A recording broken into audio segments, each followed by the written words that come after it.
Glover has run the football camp here at Cochran Stadium for the last 5 years, and I think it's no coincidence that our recreation football programs have gotten progressively better each of these 5 years.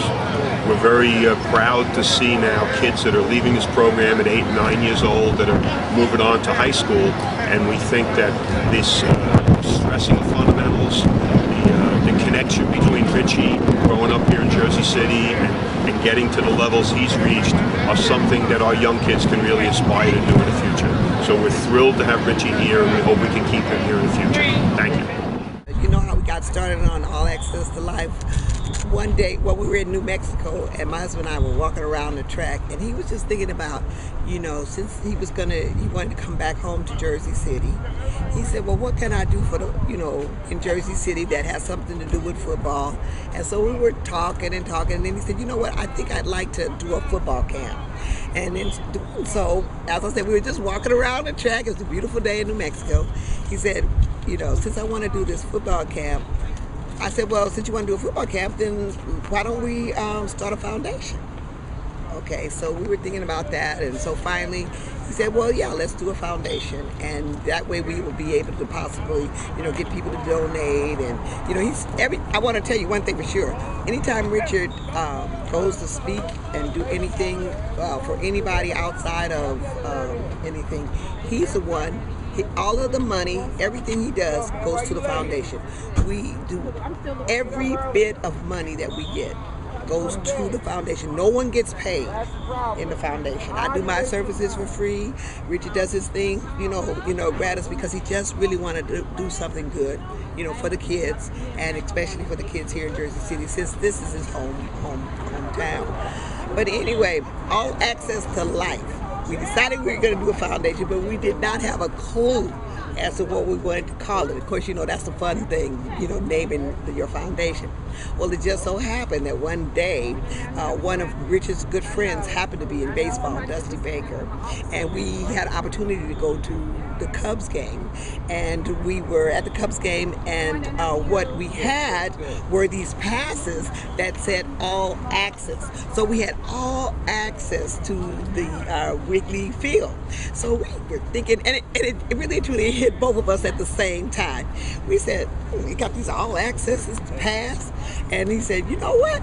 Let's call our foundation All Access. So the kids have all access to, anything. This foundation is hopefully getting them to understand that they have all access to life. They can do anything they want to.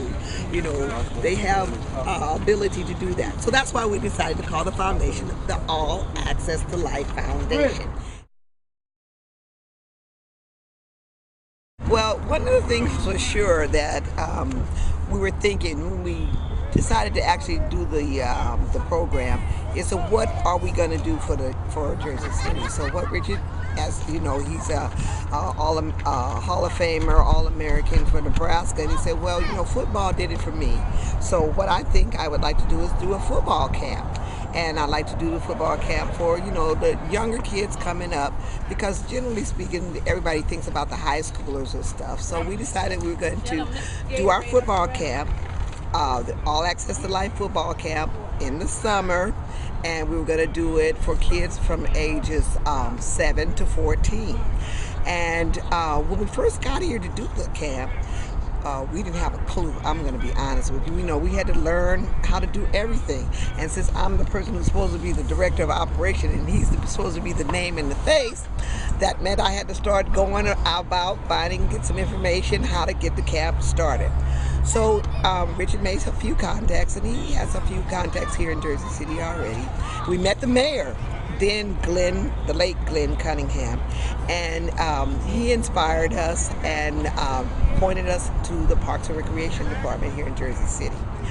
And so Bob Hurley had a very, very big part in getting us started.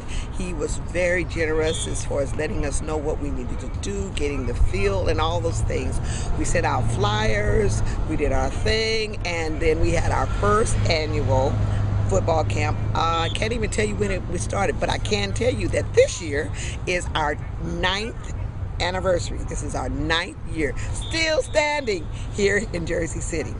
Our kids come, their parents are the parents bring them here from Jersey City. That's another thing. I really want to thank the parents of Jersey City and actually the surrounding areas as of now, because our camp is opened up more than just to Jersey City. Our camp is opening up to basically Hudson County, and really and truly anybody who wants to bring their kid over can bring their kid over. We're not going to turn anyone away. Like I said, we have 7 to 14-year-olders. The camp has been running we ran it for 3 days, and the camp goes for approximately 3 hours. Last year we did it from 10 to 1. This year we're doing it from 9 to 12. And we actually, they get plenty of water breaks, they get plenty of training. We have coaches that volunteer their time to come out here and to coach the kids. We have helpers who come out to help us with the water breaks and the Gatorade break. Oh, I got to mention Gatorade here. I have to, because Gatorade has been a great sponsor for us. Gatorade has provided us with Gatorade and cups and bottles and containers for the past 5 years. They have been a very strong supporter of the All Access to Life Foundation, and I really want to thank them for that. In addition to that, I would like to say that as far as the camp is concerned, we give the kids, we feed them at the end of the camp. Generally, we will do pizza. Sometimes we've done fruit and popsicles, but we give them something to eat at the end as well. They break up into various groups. They get different kind of skills. We have contests. One of the things I will honestly say that at the end of every camp, Richard is concerned that every kid gets a ball. He feels that football, just having that football, it inspired him, but having a football, having something, to touch is a good thing. And so every kid gets a football at the end of every camp.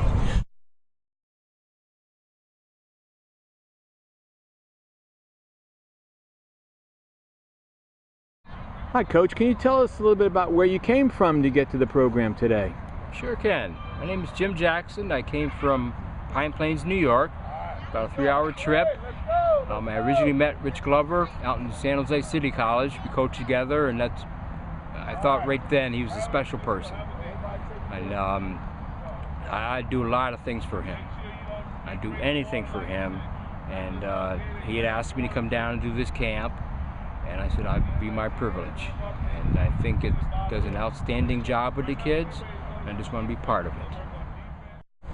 He's been one that mentored me with football, giving me lessons on line coaching and different areas of coaching football. He's been doing this. I've known him with this camp his camp has been in session for the last 8 years. I've been participating with him, volunteering my services for the last 5 years, coming down, helping out, just trying to give back. That's one of his highest goals, is to give back. He loves to give back to the community, to the kids, keep the kids involved, trying to do positive things, trying to bring as many kids down off the streets, out of that type of environment that would cause them to do negative things. He's always trying to bring positive enlightenment to kids, and that's one of the endearments that I have towards Coach Glover, which I agree in the same methodology as him. He always talks about his kids being student athletes first. You got to be a good student before you can be a good athlete.